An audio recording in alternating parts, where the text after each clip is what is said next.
lang tayo sa pamilya natin.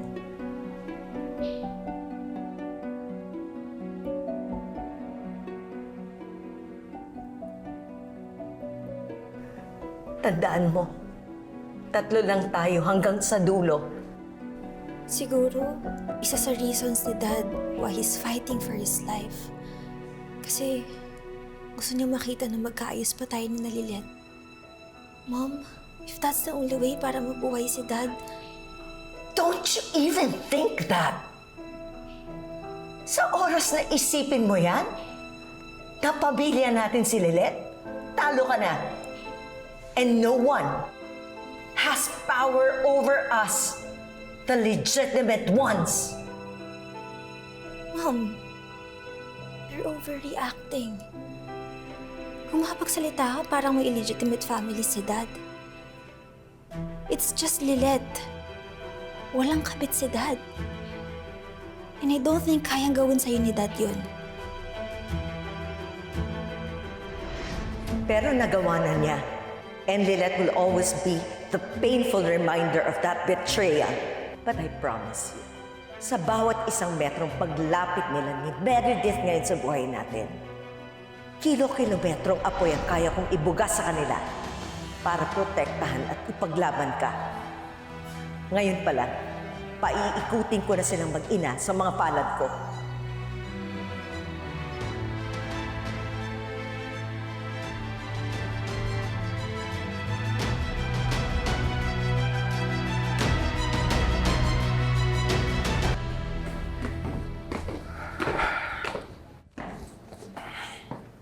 Bakit kaya ayaw ni Nanay Chato na mag-testify si Langgay?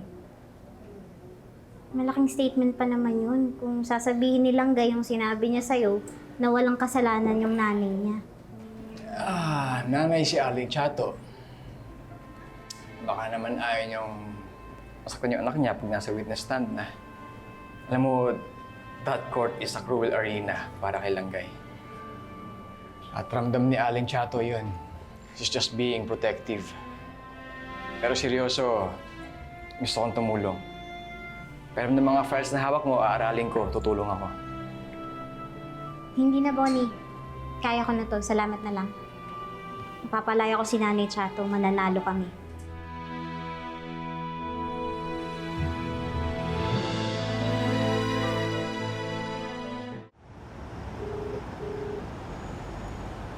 Hello, Nurse Marie. Si Lilet Matias po ito. Kamusta po yung lagay ni Sir Ramir? Kakarans lang po namin. Wala pa rin po any sign of response from the patient eh. Actually, may nakita po kaming minor problem sa breathing niya. Po? Wag po kayo mag-alala, nakamonitor siya sa amin. Para in case it worsens, mabigyan namin agad siya ng needed support. Attorney, andyan pa po ba kayo? Opo. Sige po, pakitawagan na lang po ako, ah. Salamat po ulit.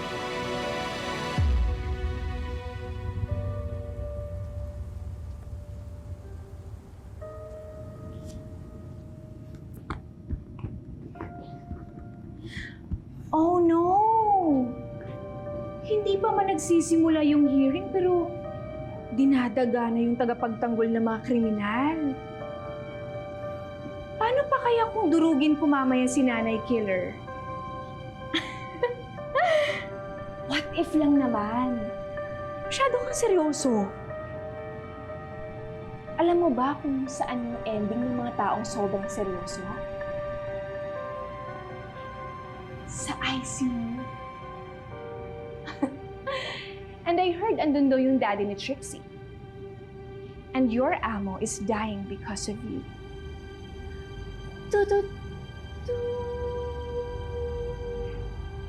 Tama na, Ira.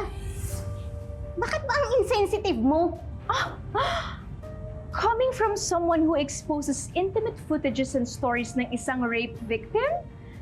Tumigil ka na. Tapos na yung kasong yan. Pero hindi matatapos ang pagdurusa ng mga taong winasak mo, Lilet. Sana sa tuwing nakatayo ka sa korte, maaalala mo kung gaano ka kahina at kung gaano ka kasama. Dahil yun ka, Lilet. Yun ka!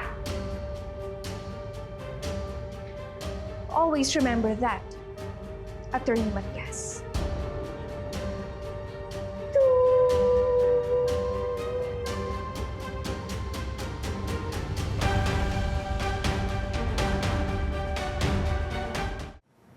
Ginang Mercado, maaari niyo hubang ikwento sa korteng ito kung ano ang ginawa niyo nung makita niyo ang biktimang si Carding na sinasaktan ng anak niyong si Langgay? Sinundan ko siya para pigilan.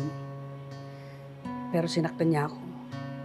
Di ko sinasadyang na itulog siya sa may timbangan. Wala siyang karapatang saktan ng anak ko. Lalo pat hindi naman pala totoo ang kasal nila. At naniloko lang ni Carding si Langgay para sa pera. Objection, Your Honor. Relevance and prejudicial. This has nothing to do with our case, which is murder, Your Honor. Attorney Matias, focus on the case. Focus!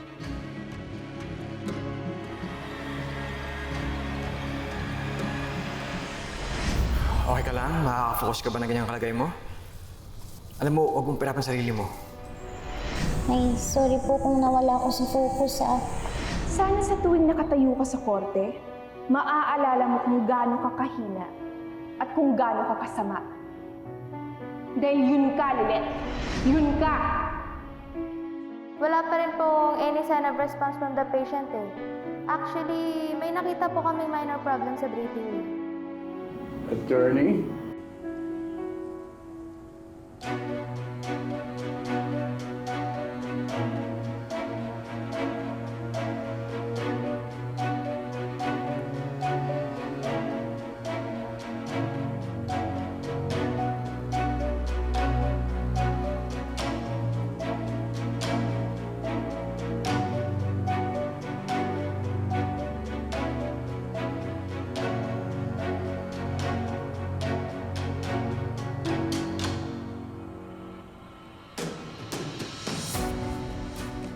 Attorney Matias.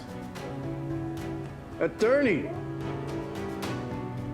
Attorney Matias! Ano ba, attorney? Kaya pa ba?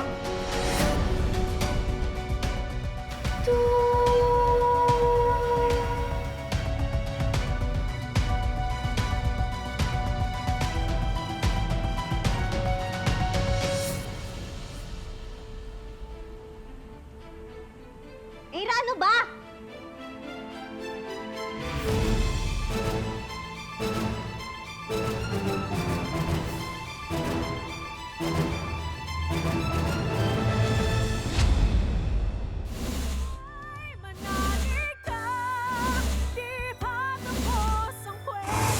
Aasa pa ba ako sa'yo?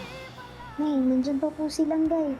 Pwede po siya yung maging star witness na. Huwag mong isama ang anak ko rito.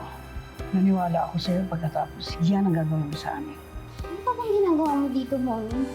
Gusto kitang dumayan. Oo, nandito ka para masaksihan na pumalpak ako, naipahiya ko yung sarili ko sa iba, para mapatunayan mo na totoo yung sinasabi mo noon na hindi ko na kayang i-handle yung case na to dahil sa iba ko pang mga problema. Manang-mana ka talaga sa nanay mo. Nanay ko ho? Kilala niyo kung sinong nanay ko?